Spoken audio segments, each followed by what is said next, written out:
Doctor Strange in the Multiverse of Madness. Alright, here we go again. I'll do my rant, then get on with the review. There were like 6 people tops at my screening of The Northman. They were quiet and respectful. It was an all-around good time. Seeing Doctor Strange, on the other hand. Allow me to illustrate. So here is approximately where we sat. The crowd was up there, so this might not be so bad, I thought. First thing that happens is 2 dudes walk in and plop themselves down right next to us and just goes, "Hey dudes, are you hyped for the movie?" And we're just like, "Yeah, sure man, And that's a huge red flag, but we'll get back to those guys. Then the horde bursts through the door and it's like 7 dudes and dudettes and they plop down right behind us. They talk really loud throughout the trailers and I think, oh, it's just a trailer, it's fine. They continue to talk throughout the exclusive Avatar 2 trailer, but whatever, the movie hasn't started yet. Okay, now the movie starts. This bitch, right behind me, comments on everything she sees. Every joke, every display of superpower. Every single thing. I will give them this though. There were no standing ovations where they had to fucking clap. Then the shining spotlight of a phone screen starts glaring in my peripheral vision.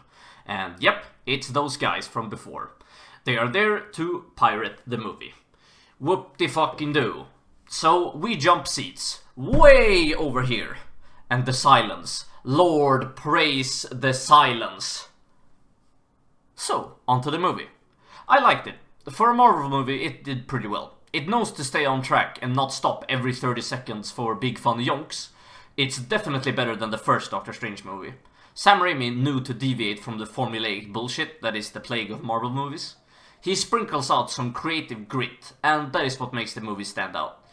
Doctor Strange was never really my favorite comic book line. I didn't read much of him when I was a kid, so I don't have that big of attachment to the character, but they highlighted elements of his character that hasn't had the spotlight much, element that I like in my superheroes in general. So we see him in his civilian life attending the wedding of his love interest, Christine Palmer, and wishes that he could have married her instead, longing for a normal life. It's a bit tropey, but sure. The point being that he is putting the grand scale of things before his personal life. And then a supernatural threat appears and he has to spring into action as Doctor Strange the Sorcerer. He leaps off the balcony and in a twirl the cape appears. That was fucking cool. And they get really creative with the spells. Only to have some fights just being blue lasers versus red lasers.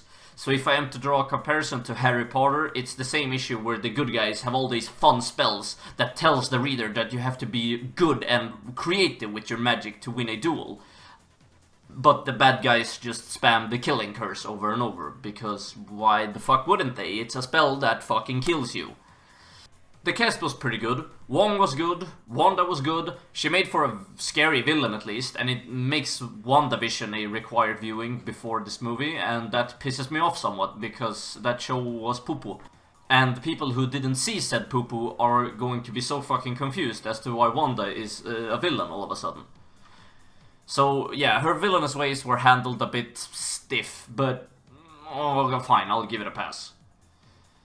I didn't care much for America Chavez. She just came off as a plot device. She didn't annoy me, at least, so fine, she worked. The quick cameos was a nice addition, but as I said before, we're going downhill here. All the upcoming movies want to top No Way Home now. That's how to lure in the audience. We got John Krasinski as Mr. Fantastic, and he looked the part, and he didn't stick around too long, so I liked him. Patrick Stewart as Professor Xavier was cool to see, and that little tingle of the animated series theme was a nice addition. But I'm so fucking over Patrick Stewart after the Picard show. If you know, you know. A quick nerd rant. The way the Marvel Multiverse works, in layman's terms. Think of this sphere here as Marvel as a whole.